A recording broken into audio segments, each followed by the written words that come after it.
복된 주일, 또 하나님을 기억하는 주일, 나라 민족을 위하여 기도하는 주일이 되시기를 바랍니다. 11월 20일은 추수감사 주일입니다. 교계 일각에서는 추석을 추수감사주일로 지키는 것이 좋겠다라는 그런 제안들도 설득력 있습니다. 그러나 아직 교회 절기에 따라서 저희가 추수감사절을 지키고 있는데, 진정한 감사는 나눔입니다. 우리 이웃들과 함께 매년처럼 또 쌀과 또 귀한 하나님께서 주신 은혜를 이웃과, 특별히 어려운 이웃들과 함께, 또 우리 안에 있는 어려운 이웃들과 함께 나누는 그러한 기간이 될 수 있게 되기를 바랍니다. 50대 동기 동창생들을 위한 맞춤 전도 집회가 11월 28일에 있습니다. 또 서둘러서 접수하시기를 바라고요. 또 서빙고 여성들을 위한 또 전도 예배, 이야기가 있는 가을 콘서트가 11월 16일 수요일 오전에 있습니다. 오늘은 남양주 온누리교회가 창립 12주년을 맞이하는 주일입니다. 축복해 주시고 기도해 주십시오. 다음 주일 비전헌금은 한동대학교를 위해서 함께 기도하며 드려지게 됩니다. 기도하겠습니다. 하나님 아버지, 주의 성찬의 축복을 우리에 허락하심을 감사합니다.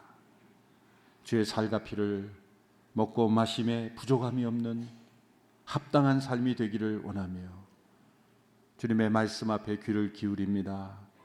이 나라 민족에 다시 한번 하나님의 말씀에 바로 서는 민족이 될 수 있도록 우리 모두로부터 새롭게 시작되게 하여 주시옵소서. 하나님의 말씀에 귀를 기울 때 우리 모두에게 들려주시는 은혜를 허락하여 주시옵소서. 예수님의 이름으로 기도합나이다.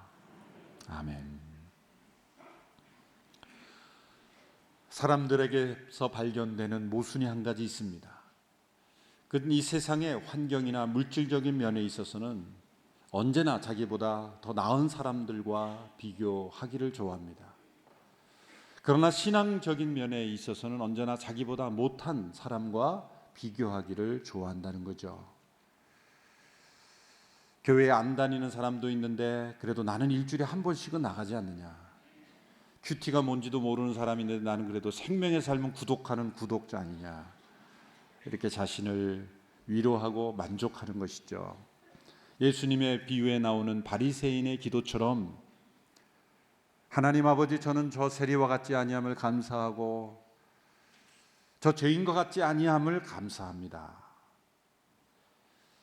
자기보다 못한 삶을 사는 사람과 비교하며 만족하는 것, 그것은 참된 만족이 아닌 것입니다. 환경과 물질에 있어서는 만족은 경건의 유익이 되지만 신앙의 면에 있어서 만족은 악이 되기도 하는 것이죠. 신앙이 퇴보하는 지름길은 자기 만족에 빠지는 것입니다. 요한계시록에 나오는 라오디게 교회가 그랬습니다. 나는 부자라 부족한 것이 없다 말하지만 너의 곤고한 것과 가난한 것과 헐벗은 것을 내가 알지 못하느니라. 라오디게아 교인들은 자기 만족에 빠져서 자기 영혼의 상태를 정확하게 보지 못하고 있었습니다. 이 자기 도취는 영적 타락의 어머니와도 같습니다. 모든 것을 가졌다라고 생각하는 자는 아무것도 가지지 못한 것입니다. 다윗이 하나님 안에서 하나님의 마음 합한 사람으로 자라갔지만 어느 한순간에 영적 자기 만족에 빠졌을 때 그는 죄를 범했고 하나님의 얼굴을 가리우게 되었습니다. 우리는 구원의 확신을 영적 자만과 혼동해서는 안 됩니다. 그리스도 예수 안에 있는 자에게는 결코 정죄함이 없느니라는 말씀은 하나님의 능력, 하나님의 약속, 하나님의 성품을 바라볼 때 우리가 확신할 수 있는 것이지 우리 자신을 바라보며 확신하는 것이 아닙니다. 우리 안에는 여전히 죄가 있고 부정함이 있고 연약함이 있기에 성령 안에서 끊임없이 우리를 변화해야 된다는 존재라는 것을 잊지 말아야 합니다.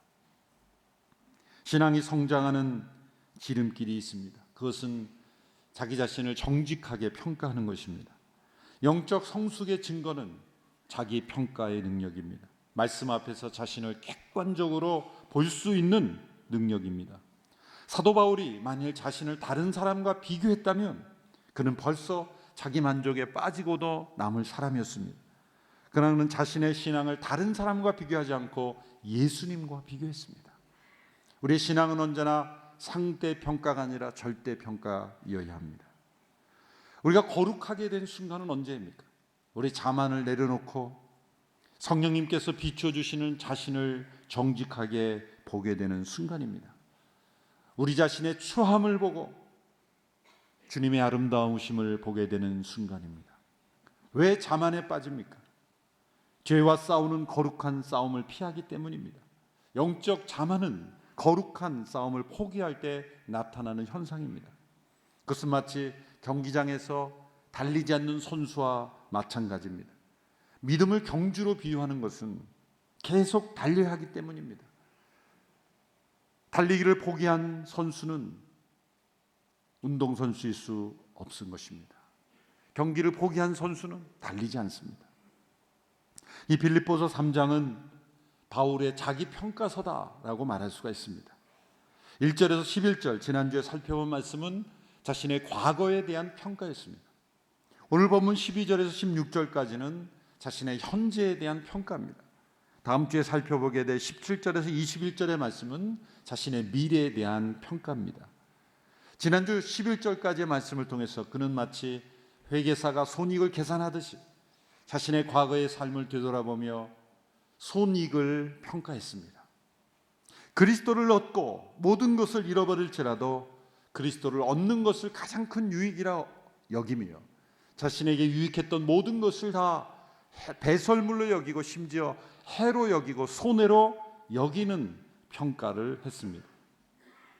오늘 본문 12절 16절의 말씀에서는 자신의 현재의 모습을 평가합니다. 이제 손익을 계산하는 그 회계사의 모습에서 운동 경기장에서 힘써 달리는 경주자의 모습으로 묘사하고 있습니다. 적당히 달리는 선수가 아니라 필사적으로 달리는 선수의 모습입니다. 운동선수가 땀 흘리기를 싫어한다면 선수 자격이 없습니다. 승리에 대한 욕구가 전혀 없다면 또한 선수 자격이 없습니다. 운동선수가 자신의 실력을 발전시키지 않는다면 그에게는 결코 승리가 찾아오지 않을 것입니다. 사도 바울이 지금 현재의 자신의 모습을 성령님 안에서 자신의 모습을 평가해 봤을 때 자신의 마음속에는 경주자가 승리를 갈망하듯이 그런 갈망이 있다고 고백하고 있습니다. 그것은 예수 그리스도를 더욱 알고자 하는 갈망입니다. 10절 11절에 고백한 대로 그리스도의 부활의 능력을 알고 그분의 고난에 동참하는 것이 무엇인지를 아는 것이었습니다. 만일 이러한 갈망이 없다면 우리는 자기만족에 빠져 있는 것입니다. 살아있는 몸은 배고픔을 느끼고 갈증을 느낍니다. 우리의 영혼은 인체 위와 같습니다. 먹을 것이 필요하면 위에서 신호를 보내서 고통스러운 신호를 보냅니다. 굶주린 자가 배고파하고 고통스러워하듯이 살아있는 영혼은, 살아있는 신앙은 날마다 배고파합니다. 그리고 때로는 고통스러울 정도로 갈망합니다. 시편 119편 기자는 헐떡거리며 주의 말씀을 사모했다. 며칠 동안 음식을 먹지 못한 사람처럼 그렇게 헐떡거리는 그러한 갈망으로 하나님의 말씀을 사모했다는 것. 만일 우리에게 이러한 갈망이 없다면 그것은 영적 자만에 빠져 있는 것입니다. 선수가 달리기를 포기한 것과 마찬가지입니다. 운동선수가 땀 흘리기를 싫어하는 것과 마찬가지예요. 영적 자만에 빠져 있는 모습이라는 것을 우리는 평가할 수가 있습니다. 우리 안에 이런 갈망이 있는가? 난 이런 갈망이 없다면 우리는 죄와 싸우는 영적 싸움을 포기한 것이고 우리는 비참하게 패배할 수밖에 없습니다.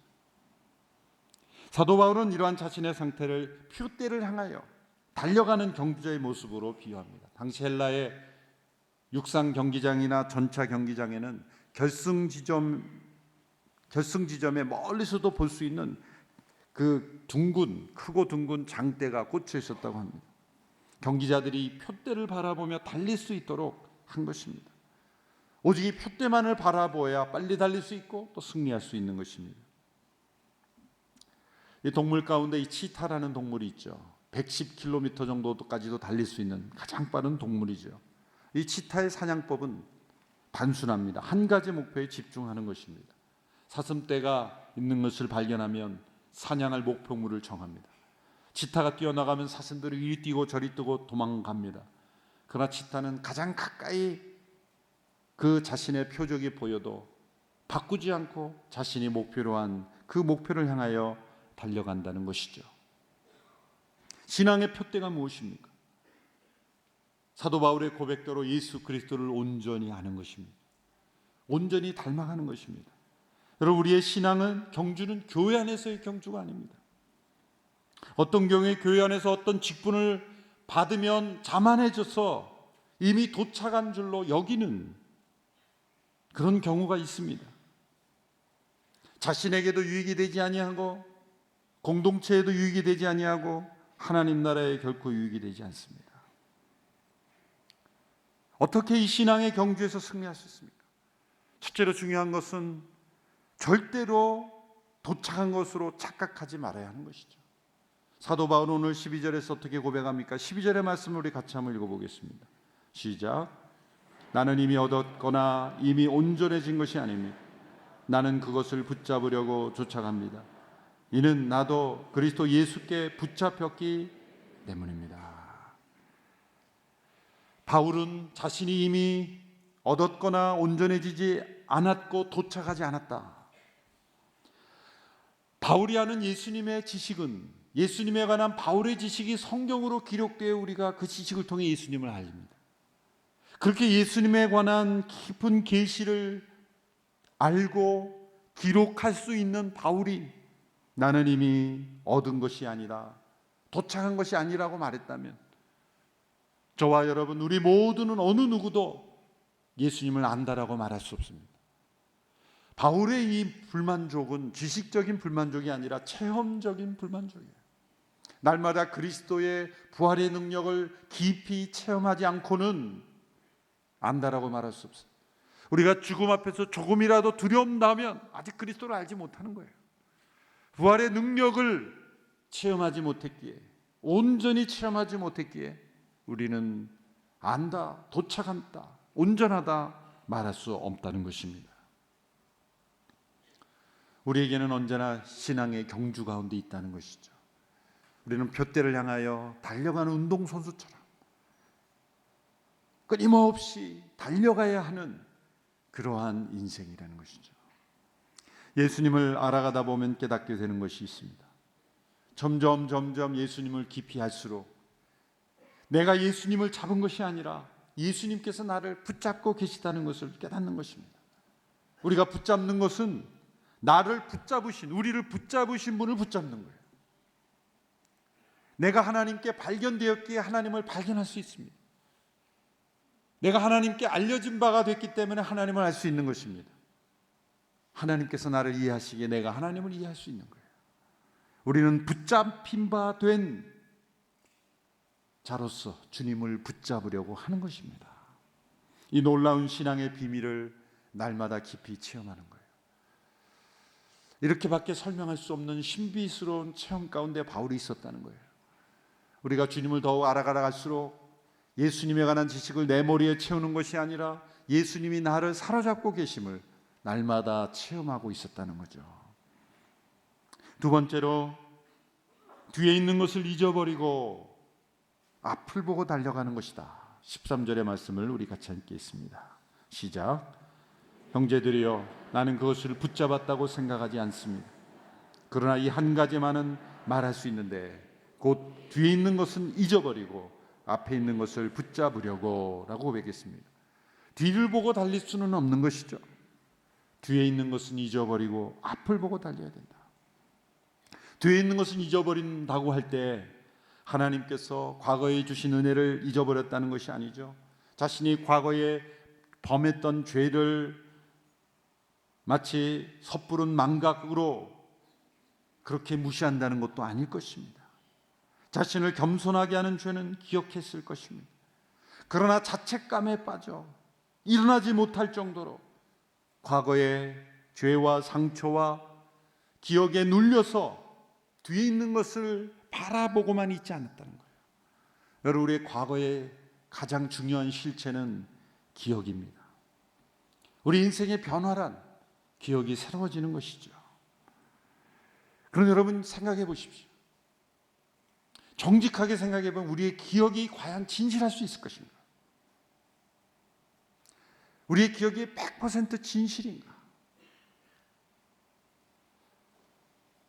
과거에 있었던 일을 서로 대화를 나누면 다 조각조각만을 기억하고 있을 뿐이에요. 나는 분명히 정확하다고 말하는데 100% 진실은 아니에요. 대개 우리의 기억은 어느 문학가가 이렇게 기억에 대해서 표현했는데 참 마음에 와닿아요. 기억이란 잊어버린 내용 위에 더덕더덕 갖다 붙인 이야기일 뿐이다. 우리의 기억이 이렇게 진실할 수가 없습니다. 더욱이 불행한 기억에 묶여있는 인생은 얼마나 불행할 수 있습니다. 뒤에 있는 것을 잊어버린다는 게 어떻습니까? 우리의 과거를 변화시키는 것이 아니라 과거의 기억을, 과거의 의미를 변화시키는 거예요. 요셉은 자신이 고난을 처하게 하고 죽이려고 했던 형들을 용서하고 받아들일 수 있었어요. 그것은 자신의 과거에 대한 의미를 변화시켰기 때문이에요. 하나님의 관점에서 자신의 과거를 해석할 수 있었기 때문이에요. 형들의 미움과 형들의 질투와 형들의 그 죄악으로 인해서 자신이 애굽에 팔려왔지만 그것을 뛰어넘는 하나님의 섭리를 보았기 때문이에요.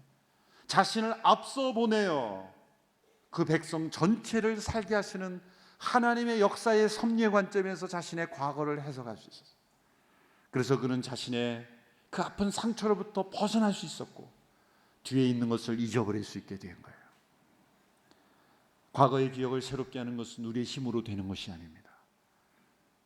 우리의 인생 너머, 우리의 역사 너머를 보시는 하나님의 시각으로 자신을 보고 역사를 보아야만 우리는 일어날 수 있습니다. 과거를 뒤돌아보다 앞을 보고 나지 못한 대표적인 예가 이스라엘 백성 전체입니다. 그들이 애굽에서 나와서 가나안으로 향할 때 그들이 광야를 지나면서 그들이 힘들어했던 이유가 뭡니까? 엄밀히 말하자면 환경이 아닙니다. 광야라는 자연 조건이 아닙니다. 왜냐하면 하나님이 낮에는 구름 기둥으로 밤에는 불 기둥으로 빛과 열을 만들어 주셨습니다. 먹을 것과 마실 물을 주셨습니다. 발이 부르지 않도록 하셨다고 했습니다. 그런데 왜 불평했습니까? 그들은 애굽이라는 뒤를 돌아보았기 때문이에요. 과거를 잊지 못한 것입니다. 롯의 아내는 소돔과 고모라 성에서 탈출할 때 뒤를 보다가 남겨둔 삶을 보다가 소금 기둥이 되어버렸어요. 우리의 삶 속에서 우리의 삶이 소금 기둥이 되어버리는 순간이 얼마나 많습니까? 뒤를 돌아보는 것입니다. 예수님께서 쟁기를 잡고 뒤를 돌아보는 자는 하나님 나라에 합당하지 않다 말씀하셨습니다. 바울은 자신의 과거의 화려한 이력이 더 이상 자신의 믿음의 경주에서는 잊어버릴 대상이지 바라볼 대상이 아님을 밝혔습니다. 오직 바라봐야 될 표대는 예수 그리스도, 그분을 알고 그분의 부활의 능력을 체험하는 것, 그것이 우리의 앞을 바라봐야 될 유일한 표대인 것입니다. 저는 초등학교 시절에 100m 달리기를 유독 못했어요. 몸이 약한 것도 아니고, 그런데 늘 뒤에서 한두 번째로 이렇게 운동회 때만, 체육 시간 때 그렇게 들어왔어요. 그래서 100m 달리기를 가장 싫어했어요. 어느 날 방과 후에 내가 왜 이렇게 달리기를 못하나 생각하면서 혼자 운동장을 달려봤어요. 그때 그 이유를 깨달았어요. 제가 달릴 때 항상 눈을 감고 빨리 달려야 되겠다라는 그 간절함 때문에 눈을 감고 막 달리다 보니까 제가 달려온 길은 지그재그 했던 거예요. 결승 지점을 바라보고 일직선으로 달리지 않았다는 거예요. 둯대를 향하여 뒤를 바라보고 옆을 바라보고 달리는 인생이 아니에요. 물론 유명한 볼트인가요? 불트인가요?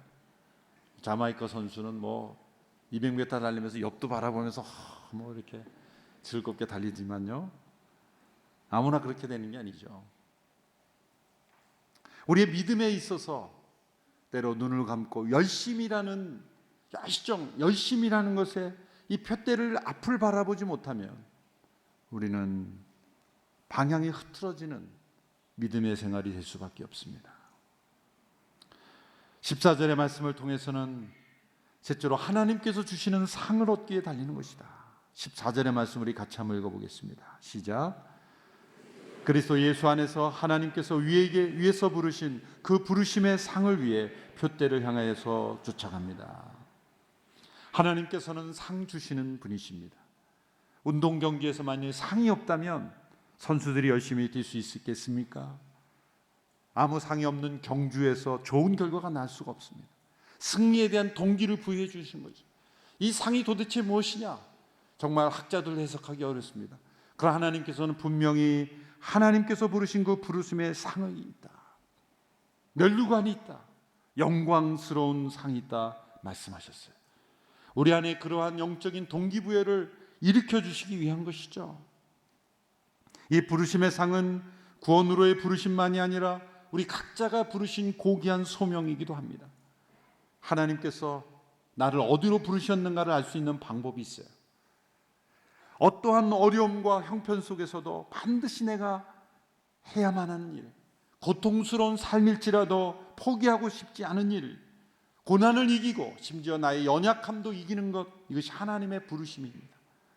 그 하나님의 부르심을 포기하지 않고 가는 것은 하나님의 상주심이 있습니다. 헬라 시대의 경기에는 승리한 경기자의 그 이름을 불러주고 그의 아버지의 이름을 불러주고 출생지를 불러줬다고 합니다. 어떠한 상보다 가장 영광스러운 것은 그 이름을 불러주는 것 아니겠습니까? 어느 연주가가 훌륭한 위대한 연주가 밑에서 그 바이올린을 배우고 이제 첫 번째 연주를 했는데 많은 그 관객들이 박수를 치고 환호를 했습니다마는 그의 얼굴은 그렇게 밝지가 않은 거예요. 근데 그의 시선은 저 발코니에 있는 한 나이가 지긋이 드신 한 어른을 바라보고 있었어요. 그런데 점차 그의 얼굴이 밝아지면서 그가 박수를 치기 시작했을 때 그의 얼굴에 미소가 됐다는 거예요. 바로 그의 스승이었다는 거예요. 자신을 가르친 그 스승이 나를 바라보고 인정해 주기까지 그의 마음은 만족할 수 없었다는 거예요. 그 이야기를 보면서 정말 우리가 어떤 사람의 칭찬과 어떤 사람의 어떤 갈채보다도 우리를 부르신 그 하나님의 부르심, 그 유일한 청중이신 하나님 앞에 이 코람데오의 믿음으로 하나님의 부르심의 상을 향하여 달려가는 것, 그것이 우리의 신앙이 되어야 될 줄로 믿습니다. 이 하나님의 상은 우리가 어떤 계획을 세워 성취를 이루었을 때 주시는 것이 아닙니다. 이 하나님의 부르심에 온전히 순종했을 때 주시는 것입니다. 둯대를 향하여 나아가는 사람은 게으르지 않습니다. 부르심이 없는 사람의 인생은 언제나 지그재그 달리는 방황일 뿐입니다. 빨리 달릴수록 더 위험한 모습입니다. 우리는 예수님처럼 다 이루었다라고 말할 수 없는 사람들입니다. 불완전한 세상에서 불완전한 사람들에게 둘러싸여 날마다 불완전함 속에 살아갑니다. 그러나 우리가 둯대를 바라보며 달려가는 인생과 아무렇게나 사는 인생은 분명히 다릅니다. 그리스도를 알며 그리스도의 부활의 능력을 체험하는, 그래서 나는 다 이미 이루었다라고 생각하는 교회 생활에 익숙해지고 우리가 직분을 받고 교회 안에서의 어떤 비교를 통해 만족에 이르는 것, 얼마나 위험한 신앙이요, 얼마나 어리석은 신앙입니까? 세상 속에서 그리스도를 바로 보여주는 것, 그리스도의 부활의 능력, 그리스도의 성품을 보여주는 믿음의 경주에 우리는 이미 이르지 못하고 온전하지 못한 것을 인정하면서 푯대를 향하여 다시 달려가는 저희들이 될 수 있게 되기를 바랍니다. 이 나라 민족이 푯대를 잃어버렸지 않습니까? 이 나라 민족이 다시 푯대를 바라보며 나아갈 수 있는, 앞을 향하여 나아갈 수 있는 민족이 될 수 있도록 우리 믿음의 사람들이 깨어 기도하며 나아가는 우리 모두가 될 수 있게 되기를 축원합니다. 기도하겠습니다.